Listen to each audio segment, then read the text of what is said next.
Les comparto un poema de mi autoría y su respectiva interpretación literaria.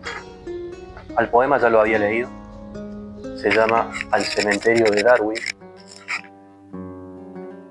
y quería leer ahora el poema y ofrecer su interpretación.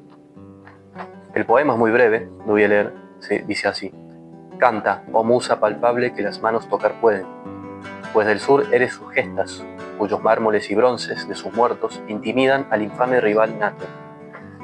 Canta sin autocensura, pues escucharán tan solo los de homéricos oídos, y edificará tu canto con las homéricas manos de las hispánicas voces. Hasta ahí el poema. Ahora vamos a la interpretación literaria. La crítica literaria es una disciplina científica, tiene sus métodos. La interpretación literaria tiene sus técnicas. Lo voy a hacer bien sencillo, básicamente voy a referirme a su forma y a su contenido. Pero me voy a explayar mucho en el contenido, que es donde está lo jugoso, obviamente. En cuanto a la forma, simplemente hay que decir que es una oda solemne y breve en 12 estrofas de versos octosílabos. En cuanto al contenido, este poema contiene una idea de Estado, de civilización, de política, de ética y de moral, y contiene también una interpretación de la historia. Estos contenidos se pueden extraer desglosando sus estrofas y sus versos. Comencemos. El primer verso dice: Canta, oh musa palpable.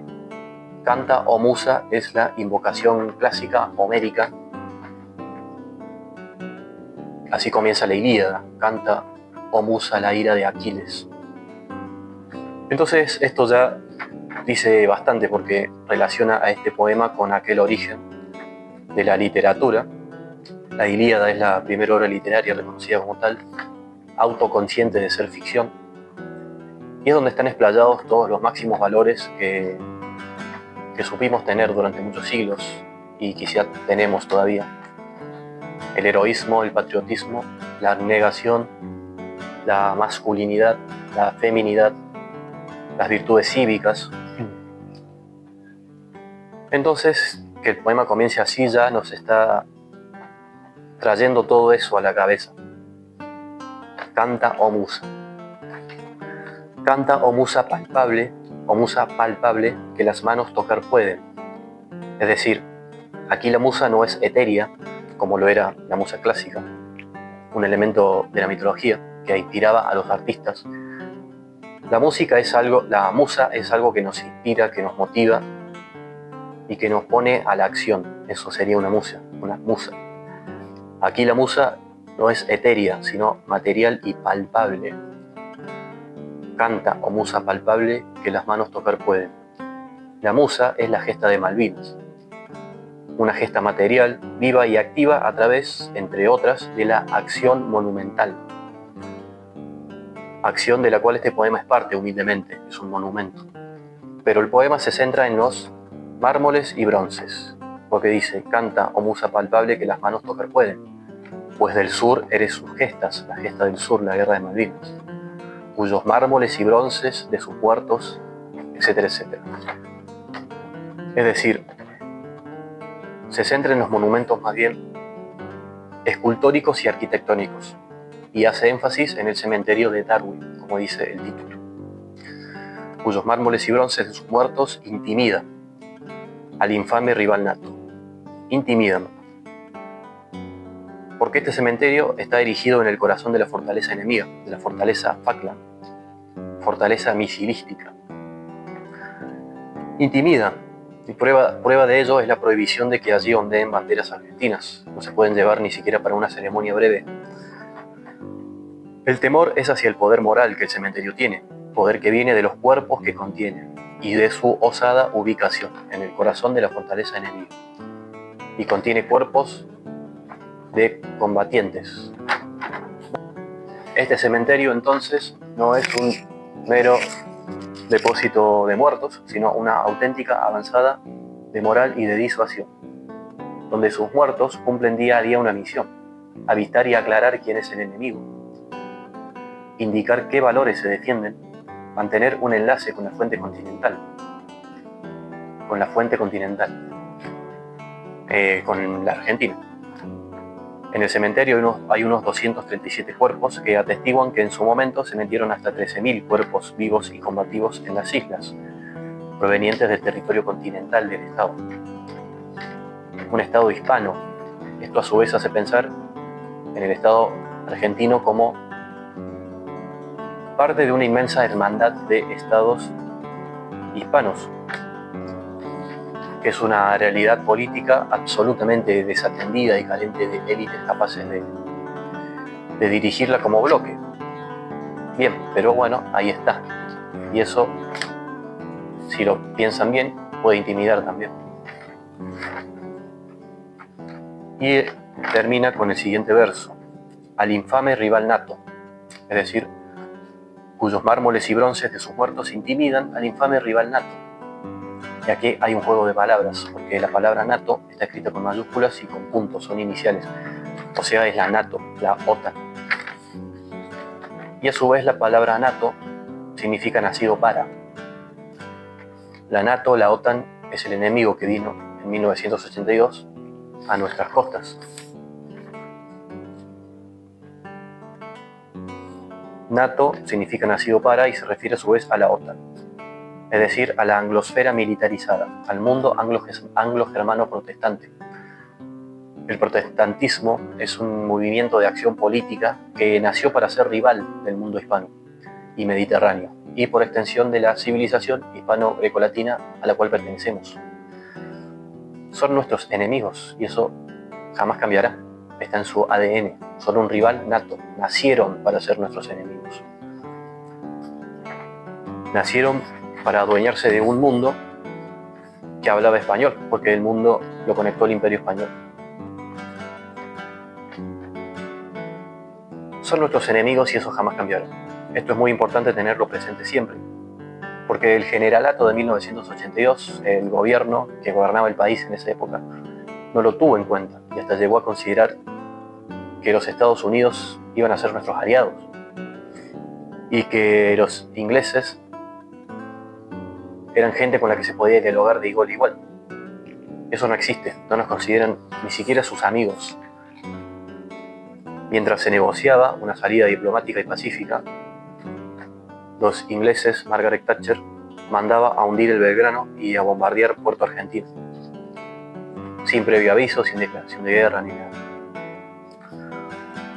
Si ellos vienen a hablar con vos en calidad de amigos, supuestamente, porque en realidad te están emboscando mientras te distraen. Así es su modus operandi, al menos con nosotros, porque no nos consideran ni siquiera sus amigos. Serán amigos tuyos, políticos, gobernantes, serán amigos tuyos, profesor universitario, ignorante, pero no son amigos del mundo hispano, al cual vos se ve que no perteneces, se ve que vos sos alemán, francés, inglés, norteamericano, bueno, vos sabrás, no me importa. Al Estado argentino y a los estados hispanos en general, surgidos tras la disolución del Imperio Español, les tocó desarrollarse en una era signada por la hegemonía de este infame rival nato, por el enemigo anglo-germano protestante, con el que tuvimos que pactar por no haber otras alternativas. No había otras alternativas, por eso pactamos con ellos, en nuestros primeros años y hasta el día de hoy. Pero no porque fueran la mejor opción, son la peor opción.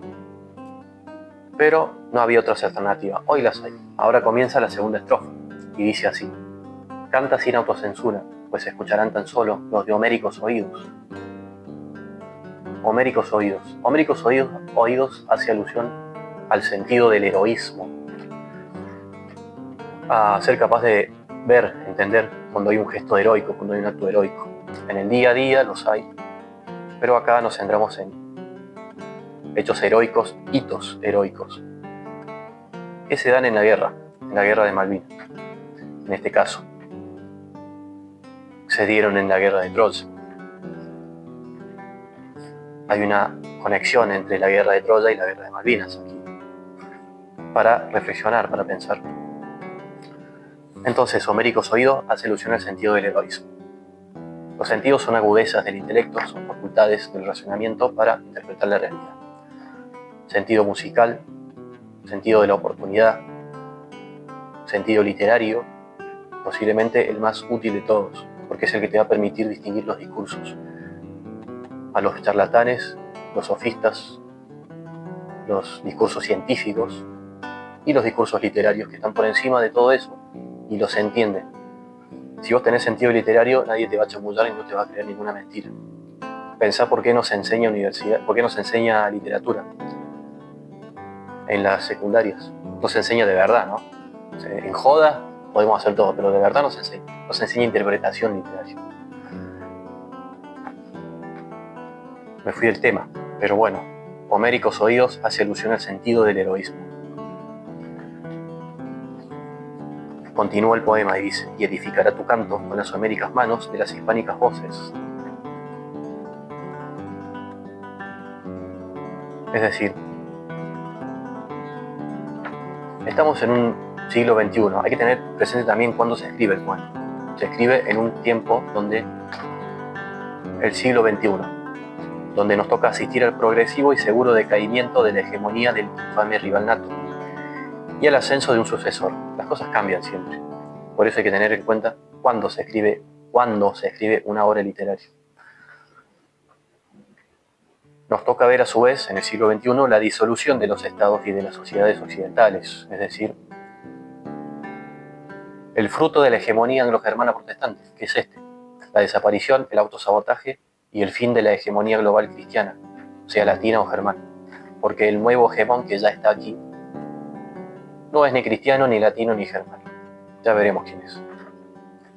Por otro lado, existe un Estado fuerte que es a la vez jerarca del mercado global, Estado imperial, Estado global y Estado civilización. Es todo eso a la vez. Me refiero claramente a China. Afrontemos la realidad de los tiempos en los que se escribe este poema. Ya está aquí un nuevo hegemón global, y este nuevo hegemón, a diferencia del saliente, no es un rival nato. No tiene realmente ninguna aversión hacia nosotros. Y sí la tiene hacia la OTAN, hacia nuestros enemigos, a quienes odian con justa razón. En China, el siglo de la humillación se conmemora todos los años. Tienen un día en el calendario para conmemorar el siglo de la humillación. A nosotros no nos vendía mal tener algo parecido, conmemorar la humillación de estos infames rivales natos. Sobre todo para recordárselo a nuestras élites, a nuestros gobernantes, que son sus amiguitos, y a nuestros profesores universitarios, para que no se hagan tanto los loquitos. Y en este nuevo tiempo, en este cambio de era, tenemos una nueva oportunidad para reinventarnos como Estado-nación, o al menos como nación, porque los estados se diluyen. Como nación argentina e hispana, porque el llamamiento es hacia toda la hispanosfera, no es solamente para la Argentina.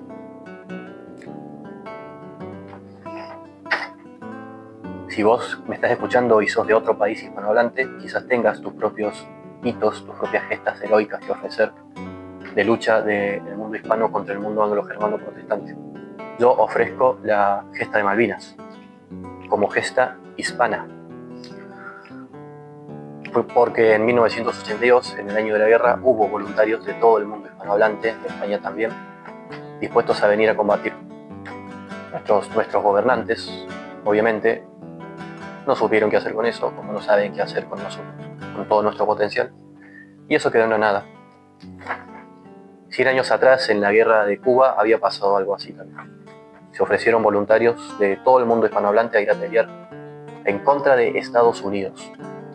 Cuando Estados Unidos ganó esa guerra, se consolidó como la potencia que hoy es. Así que miren lo importante que hubiera sido. Esa guerra se ganaba así nomás. O sea, no había chance de que un inglés, de que un angloparlante le gane a un hispano. Eso nunca pasó. Pasó por primera vez en la guerra de Cuba, que es una guerra totalmente amañada y corrupta. Se sabe, no es ningún secreto. Una guerra de la traición de las élites contra sus propias fuerzas armadas. La guerra de Malvinas tiene muchísimo de eso también. Se sabrá más en el futuro. Hoy yo lo digo, podés creerme o no, pero fue una guerra vendida. Lo cual no quita que quedaron los actos heroicos, que quedó una moral altísima que avergüenza a nuestras élites, a nuestros políticos y a nuestros profesores universitarios, que siempre van a esquivar el tema. se van a poner la escarapela así para disimular, pero siempre van a evitar el tema, es un tema incómodo para ellos.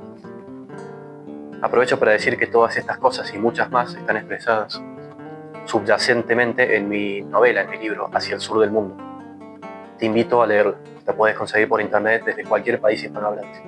Googleala y la vas a encontrar, sale unos 33.000 pesos argentinos, no te debería salir mucho más que eso. Bueno, continúo. Edificará tu canto con las homéricas manos de las hispánicas voces. Es decir, tenemos la oportunidad de reinventarnos en un tiempo en que el hegemón no será un enemigo nato. Es decir, podremos en esta era, si somos conscientes e inteligentes, desarrollar nuestro potencial propio, desarrollar un potencial propio. Podremos edificar con las homéricas manos llenas de heroísmo. Nosotros, los hispanos, somos los protagonistas de los actos más heroicos del mundo, posiblemente, de este planeta al menos, si hay otros no sé. Y encima nos conectamos con la tradición hispano-greco-latina. Venimos arrastrando muchísimas virtudes, muchísimos actos heroicos, muchísima razón. El mundo moderno lo hicimos nosotros, lo conectamos nosotros, los hispanos. Bueno, los estados modernos se disuelven, la Argentina jamás pudo superar sus dialécticas internas de puertos versus interior, centralismo versus federalismo. Cada país tiene sus propias dialécticas internas. Y a lo largo del siglo XXI concluirá quizás su vida sin haber podido desarrollar todo su potencial, por no haber podido solucionar estas dialécticas. Lo mismo pasará con muchas realidades políticas, acá no hay que ponerse trágico. Pero algo quedará.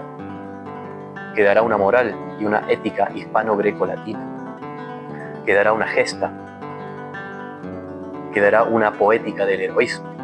Un eco vivo del que hasta ahora es el último gran rugido de un león, el león del imperio español, del imperio de la razón, de la libertad, de la literatura, que estas tres cosas van muy de la mano.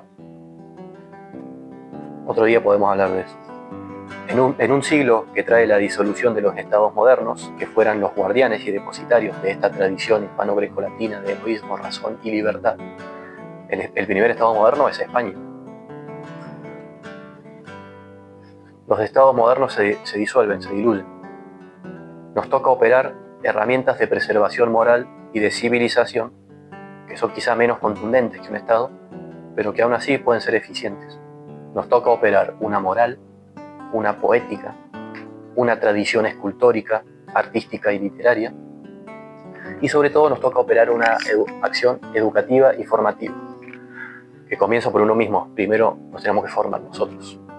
No esperemos que nos formen nuestras élites, porque nuestras élites son serviles y son genuflexas al enemigo, al infame rival nato.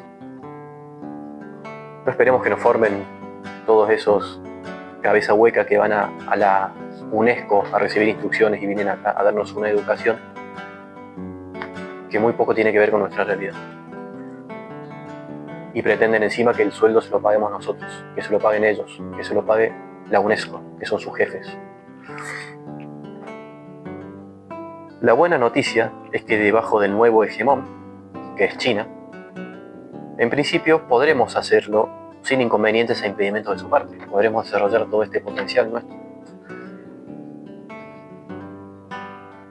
Podremos edificar con las homéricas manos de las hispánicas voces.